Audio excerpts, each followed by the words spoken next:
Welcome to science plus students. आज हम electronics के दूसरे लेक्चर के साथ पेश खिदमत हैं और आज हम पढ़ने जा रहे हैं इसकी कुछ एलईडी की बेसिक प्रॉपर्टीज़ और उसके यूजेज और फिर उसके बाद ट्रांजिस्टर को स्टडी करेंगे। तो आइए स्टार्ट करते हैं। एलईडी, लाइट इमिटिंग डायोड और फोटो डायोड।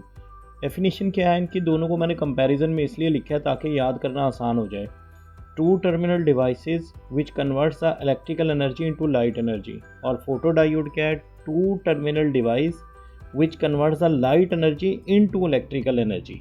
यानी ये इन दोनों के लिहाज से आप इसको डिफाइन कर सकते हैं। Working principle, work on the principle of electroluminescence, work on the principle of photo conduction. Photo का मतलब लाइट है, इसका मतलब यहाँ पे है तो लाइट, लेकिन light emitting diode invisible light के लिए भी काम कर लेता है। लेकिन जो फोटो डायोड होता है ये हमेशा विजिबल लाइट से ही ऑपरेट होगा, जैसा कि सोलर सेल। अब सोलर सेल जो है वो रोशनी में ही करंट पैदा करेंगे, इनविजिबल लाइट में नहीं करेंगे। ये इनको जो फोटो डायोड है यानी सोलर सेल है, इनको एक मखसूस इंटेंसिटी भी चाहिए और इनको भी एक मखसूस इंटेंसिटी चाहिए, लेकिन ये इससे ज़्यादा सेंसिटिव होते हैं फोटो डायोड से। सेमीकंडक्टर यूज्ड, अब इसमें कौन सा सेमीकंडक्टर यूज़ होता है? गैलियम आर्सेनाइड फॉस्फाइड या गैलियम फॉस्फाइड, और इसमें जर्मेनियम या सिलिकॉन यूज़ होता है। बाइसिंग मोड क्या है? ये फॉरवर्ड बाइसिंग में होता है, ये रिवर्स बाइसिंग में भी यूज़ हो सकता है, यानी ये होता ही ज़्यादातर रिवर्स बाइसिंग में है। प्रॉब्लम ऑफ लीकेज करंट, इसमें नो लीकेज, इसमें लीकेज करंट ना होने के बराबर होता है। Reverse saturation current is significant, इसमें काफ़ी रिवर्स सैचुरेशन करंट होता है और मैंने लास्ट लेक्चर में बताया था कि वो होता भी माइनॉरिटी चार्ज कैरियर की वजह से, इसलिए इसको आप रोक भी नहीं सकते। इसकी एप्लीकेशन क्या है? Indicator in AC circuit, alpha numeric and numeric display, यानी 7 सेगमेंट डिस्प्ले जहाँ भी होता है उसमें ज़्यादातर एलईडीज़ लगी होती हैं 7 सेगमेंट डिस्प्ले में। और स्विचिंग के लिए ये इस्तेमाल होता है, हाई स्पीड काउंटिंग के लिए, और एसी कपलिंग, सिग्नल की कपलिंग के लिए भी इस्तेमाल होता है। तो ये आप देख सकते हैं, ये इनके कुछ डायग्राम है। जैसे ये कैथोड है और इनको हम पहचानते कैसे हैं? एक इसकी शॉर्ट लेग होती है और एक लीड जो है इसकी, यानी जो एनोड होगा वो लॉन्ग लीड होगा। तो ये इनके सिंबल्स हैं, इस तरह ये नज़र भी आते हैं। ये देखें आजकल आम यूजेज में भी हैं, गाड़ियों में भी डेकोरेशन लाइट के तौर पे एलईडी लगाए जाते हैं और घरों में भी जहां मध्यम लाइट चाहिए हो वहां एलईडी लगाए जाते हैं।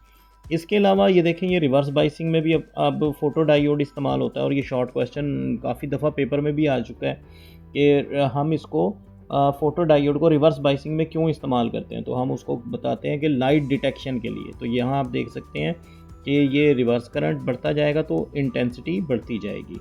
तो ये फोटो डायोड है, और जिनमें ये एरो इनवर्ड होते हैं इनका मतलब है फोटो डायोड, और जिनमें ये एरो आउटवर्ड होते हैं इनका मतलब होता है एलईडी।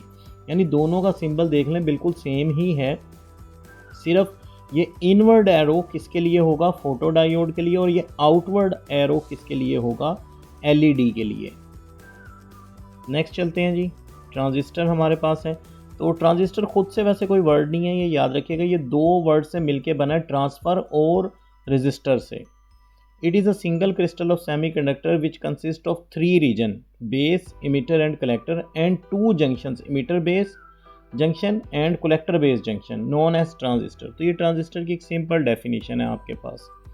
ये ट्रांजिस्टर की जो है सर्किट डायग्राम है, इसमें ये देखें आपको 3 रीजन नज़र आ रहे हैं, इमीटर बेस कलेक्टर और इमीटर बेस कलेक्टर। सिर्फ फ़र्क देख ले कहाँ है। जो पीएनपी है उसमें एरो इनवर्ड होता है और जो एनपीएन है उसमें एरो आउटवर्ड होता है।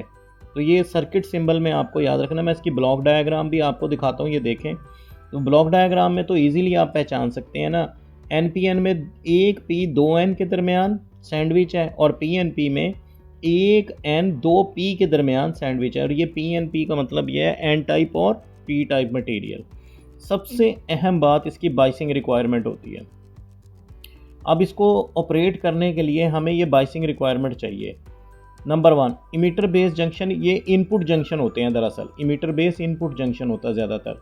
तो इमीटर बेस जंक्शन जो है, emitter base junction is always forward बाइस and collector base junction is reverse bias. तो ये दो रिक्वायरमेंट अगर इसकी पूरी ना हो तो आपने ट्रांजिस्टर के साथ एग्जैक्ट सर्किट बना भी लिया और ये दो रिक्वायरमेंट पूरी नहीं हो रही तो समझें आपका सर्किट ऑपरेट नहीं होगा।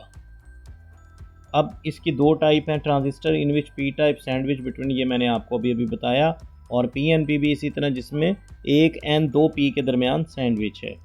ये बड़ी अहम बात है जी। देखिए इंपॉर्टेंट नोट के तौर पे मैंने डोपिंग रेशो के लिहाज से इमीटर को इमीटर इसीलिए बोला जाता है कि इमीटर की डोपिंग रेशो सबसे ज़्यादा होती है, उससे कम कलेक्टर की होती है और सबसे कम बेस की होती है। तो इसीलिए कहते हैं कि जो इमीटर का मोर देन 90% करंट होता है वो कलेक्टर में जाता है, बेस में बहुत कम जाता है, और बेस में जो करंट जाता है वो माइक्रो एम्पेयर्स में होता है, और ये मिलीमीटर थिन होती है, ये मिलीमीटर के साइज़ की थिन होती हैं basis. Ratio with respect to size, अब साइज़ के लिहाज से बात की जाए तो कलेक्टर साइज़ में सबसे बड़ा होता है, फिर इमीटर होता है, और बेस साइज़ में भी सबसे छोटी है, और डोपिंग रेशो भी उसकी सबसे कम है, इसीलिए बेस में करंट बहुत कम जाता है। ये ऑब्जेक्टिव और शॉर्ट क्वेश्चन दोनों में ये क्वेश्चन पूछा जा चुका है। और ट्रांजिस्टर को याद रखिएगा 3 कन्फिग्रेशन में इस्तेमाल किया जाता है, वो हम आगे चल के डिस्कस करेंगे। तो ये common base configuration, common emitter configuration और कॉमन कलेक्टर कन्फिग्रेशन। तो इसका क्या मतलब है, इसका after the application of biasing voltage emitter base junction is forward biased. कैसे, ज़रा ये गौर से देख लें। ये बेस कॉमन हो गई, कॉमन का मतलब है बेस इमीटर से भी जुड़ी हुई है, बेस कलेक्टर से भी जुड़ी हुई है। तो आप ये देखें, ये वाला टर्मिनल जो है ये फॉरवर्ड बाइस होने चाहिए। ये देखें ज़रा, ये क्योंकि एक NPN ट्रांजिस्टर है, एरो बाहर की तरफ है, ये देखें, तो ये नेगेटिव टर्मिनल एन टाइप के साथ और इस बैटरी का VBE का पॉजिटिव टर्मिनल बेस के साथ, तो ये तो हो गए क्या, फॉरवर्ड बाइस्ड।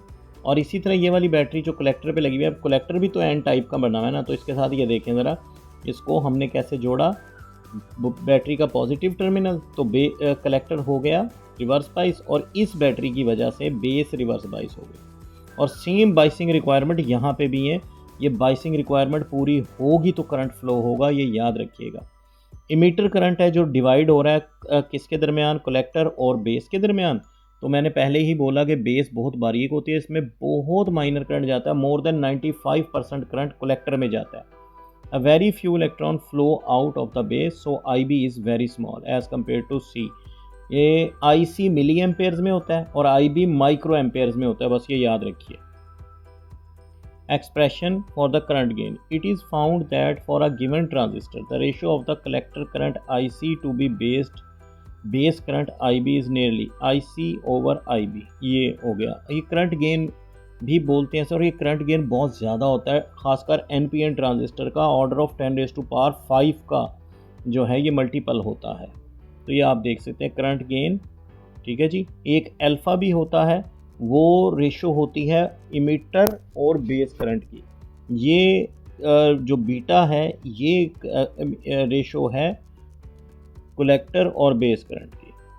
तो नेक्स्ट चलते हैं जी, ये देखें जी, transistor as an amplifier, very very very important topic, इसको समझना बहुत ही अहम होगा। An amplifier is a building block for every complex electronic circuit, बहुत इंपॉर्टेंट बात है।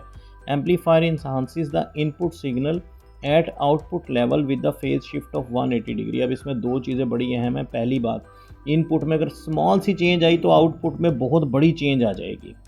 वो जो बहुत बड़ी चेंज होगी वो 180 के फेज शिफ्ट के साथ होगी, यानी अगर पहले ट्रफ था तो दूसरी तरफ जाके वो क्रस्ट बन जाएगा।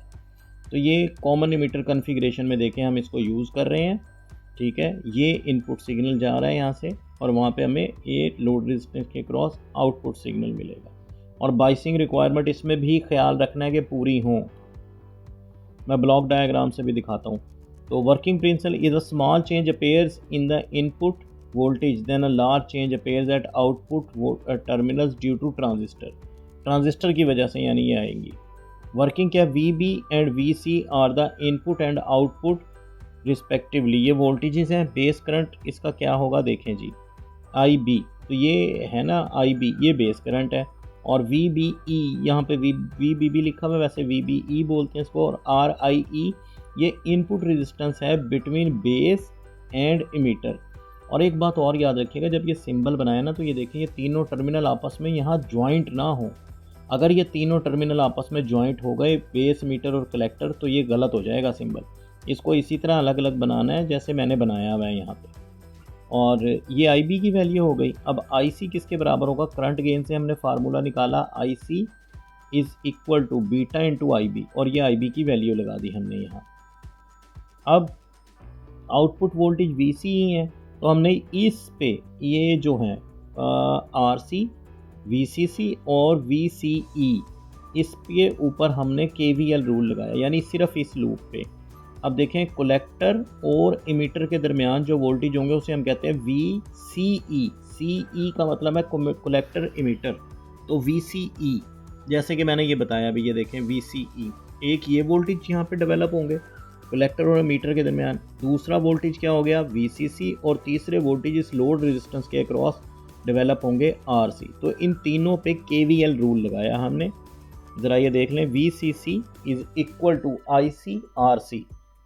आई सी आर सी जो वोल्टेज है ये क्रॉस लोड रेजिस्टेंस है, प्लस वी सी ई ये वोल्टेज है अक्रॉस इमीटर एंड कलेक्टर। तो वी सी ई हमें निकालना है ना, क्योंकि वो आउटपुट वोल्टेज है, तो इसलिए हमने उसको एक साइड पे कर लिया। ये देखें जी, अब यहाँ पे आई सी की हमने ये वैल्यू लगा दी, इसको इक्वेशन नंबर 1 कह दिया। अब ये देखें यहाँ पे इस एनिमेटेड पिक्चर में ये इस तरह करंट फ्लो कर रहा है, और बेस में से देखें बहुत ही फ्यू इलेक्ट्रॉन जा रहे हैं, जबकि मोर देन 95% इलेक्ट्रॉन कलेक्टर में से जा रहे हैं। और NPN ट्रांजिस्टर को ही इसमें ज़्यादा यूज़ किया जाता है, क्योंकि ये ज़्यादा करंट फीड करता है सर्किट में, क्योंकि इसमें डोपिंग रेशियो मीटर की ज़्यादा होती है। N टाइप ज़्यादा है ना, तो N में इलेक्ट्रॉन ज़्यादा होते हैं, तो ये ज़्यादा इलेक्ट्रॉन फीड करता है। और इस डायग्राम में भी आपको ज़रा गौर करेंगे तो इलेक्ट्रॉन ही ज़्यादा दिखाए गए हैं। तो नेक्स्ट चलते हैं। अब हमने ये फ़र्ज़ किया कि हमने इनपुट में स्मॉल चेंज किया, इनपुट वोल्टेज को डेल्टा वी इन तक बढ़ाया, तो आई बी कितना बढ़ेगा, I B plus delta I B, और कलेक्टर करंट भी फिर बढ़ेगा आई सी प्लस डेल्टा आई सी। अब जो इक्वेशन नंबर 1 है उसी में ये चेंजेस हमने पुट कर दी। ये देखो, ये इसको इक्वेशन नंबर 2 बना लिया। अब हमने क्या किया कि इसको पहले ओपन किया और सब्ट्रैक्ट किया इक्वेशन नंबर 1 को 2 में से, जो हमने पीछे बनाई। जब हम इसको माइनस करेंगे तो ये देखें ज़रा, वी नॉट से कैंसिल हो जाएगा, वी सी सी से कैंसिल हो जाएगा, और बाकी हमारे पास सिर्फ ये बचेगा। ये माइनस साइन जो है ये हमें बता रहा है, ये जो माइनस साइन है ये हमें बता रहा है फेज शिफ्ट ऑफ 180 डिग्री आ चुका है, और ये एक बहुत बड़ा चेंज आ गया आउटपुट वोल्टेज में। क्यों? क्योंकि अभी हमने पीछे ही बात की है कि beta is very very large, it is of order of 10 raise to power 5। तो ये आप देख सकते हैं, और यहाँ से गेन भी निकालना चाहें तो गेन भी निकाल ली। The negative sign shows there is a phase shift of 180 degree between the input and output signals. और अगर आप ये फेज शिफ्ट नहीं चाहते तो 3 RC नेटवर्क लगाने पड़ेंगे आपको, 3 RC नेटवर्क इनपुट पे लगाने पड़ेंगे सीरीज़ में, तो वो पैरेलल में। वो पैरेलल में जब लगाएंगे तो एक RC नेटवर्क 160 डिग्री का फेज शिफ्ट देता है, तो उसको कहते हैं फेज शिफ्ट एम्पलीफायर। वो फिर ये 180 का फेज शिफ्ट आने नहीं देगा, जो इनपुट पे सिग्नल होगा वही आउटपुट पे मिलेगा। अगर आप फेज शिफ्ट एम्पलीफायर यूज़ करेंगे तो जो इनपुट पे सिग्नल होगा आउटपुट पर भी वही सिग्नल आपको मिलेगा। अब जब आप कॉमन एमिटर में इसको यूज़ करते हैं तो इसके ऑपरेट करने के 3 रीजन होते हैं ट्रांजिस्टर के। ये है एक रीजन जिसको हम कहते हैं सैचुरेशन रीजन, ये फुल ऑन करंट है, मैक्सिमम करंट, इससे ऊपर करंट गया तो ट्रांजिस्टर उड़ जाएगा, ये याद रखिए। ये जो बिल्कुल माइनर करंट जिसको लीकेज करंट टाइप करंट आ रहा था, इसको हम कहते हैं cut off region. Cut off region में ऑपरेट ही नहीं करता, ये ऑफ हो जाता है, याद रखिएगा। कट ऑफ रीजन में ट्रांजिस्टर ऑपरेट ही नहीं करता, करंट ही नहीं जाता। और ये होती है लोड लाइन, ये जो रेड कलर की नज़र आ रही है, और इसको एक्टिव रीजन कहते हैं। ये क्यू पॉइंट भी कहलाता है, कोशेंट पॉइंट। असल में इसी रीजन में हम इसको रखते हैं ट्रांजिस्टर को, ताकि ये यहाँ ऑपरेट कर सके इलेक्ट्रॉनिकली। तो यहीं पे AC पल्स दी जाती है इस पॉइंट के करीब। और ये जो ग्राफ है, ये जो ब्लू लाइनें आपको नज़र आ रही हैं, ये करंट और वोल्टेज के दरमियान ग्राफ है, आउटपुट वोल्टेज के दरमियान, याद रखिएगा। और ये प्रैक्टिकली बनता है, और इस पे हम फिर ये लोड लाइन खींचते हैं और इन 3 रीजन्स को एक्सप्लेन करते हैं, सैचुरेशन रीजन, एक्टिव रीजन और कट ऑफ रीजन। तो ये हमारे पास ट्रांजिस्टर एज एन एम्पलीफायर था। नेक्स्ट है जी ट्रांजिस्टर एज अ स्विच। अब the transistor are used as a switch in many important electronic circuit.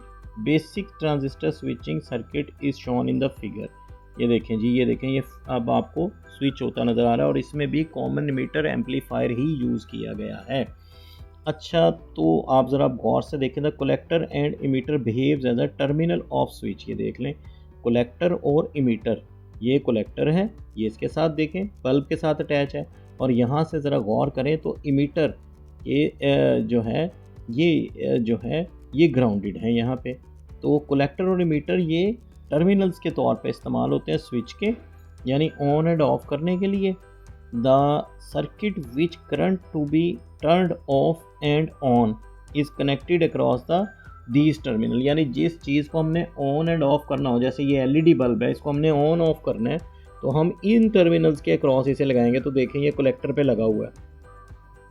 अच्छा, अब इसका एडवांटेज क्या है, हम आम स्विच भी हैं आपके घरों में, वो स्विच क्यों नहीं यहाँ पे लगा लेते, तो यही स्विच क्यों लगा रहे हैं। इसका एक असल में कंप्यूटर में, सुपर कंप्यूटर्स में, लैपटॉप्स में, और आपके पीसीज में, आपके कैलकुलेटर्स में, आपकी मसाजिद में जो घड़ियाँ लगी हुई हैं उनमें, आपकी स्टॉप वॉचेज़ में, आपके मोबाइल में, आपके मोबाइल की स्टॉप वॉचेज़ में, हर जगह पे ट्रांजिस्टर स्विचिंग होती है, याद रखिएगा। Transistors are used as a switches in many important electronic circuit, जिनका नाम मैंने आपको बता दिया। It occurs electronically and may done the taking input from the another circuit. अच्छा, अब इसका मकसद क्या है, ये तो हमें पता है कि इनपुट नहीं आएगी तो आउटपुट नहीं होगी, तो इनपुट तो कहीं ना कहीं से लेनी ही पड़ेगी इसको ऑपरेट करने के लिए, लेकिन इसका मकसद असल में ये है जो मैंने ब्राउन लाइन में लिखा हुआ है। It can occur millions of times a second, यानी इसकी इतनी स्पीड भी हो सकती है, ये सर्किट को इतनी तेज़ ऑन ऑफ कर सकता है millions of times in a second. तो ये इसका मकसद है, जो घरों में आम स्विचेस हैं उनको आप इतनी तेज़ी से ऑपरेट नहीं कर सकते। और दूसरा एडवांटेज ये भी है कि ये लो वोल्टेज, यानी अपना 1.5 से लेके या 2.5 से लेके तो 3.5 वोल्ट तक भी ऑपरेट हो जाते हैं। दूसरा आप ये देख सकते हैं, ये भी एक ये एनपीएन ट्रांजिस्टर से स्विचिंग हो रही है, ये देखें, ये क्लॉक पल्स दी जाती है 0 और 1, तो ये इस तरह करंट जाता है, और इसी तरह यहाँ पे ये पीएनपी ट्रांजिस्टर से हो रही है, तो ये दोनों से हो सकती है, इसमें कोई ऐसी बात नहीं है। आज का लेक्चर यहीं तक है, नेक्स्ट लेक्चर तक के लिए इजाज़त दीजिए, अल्लाह हाफिज़।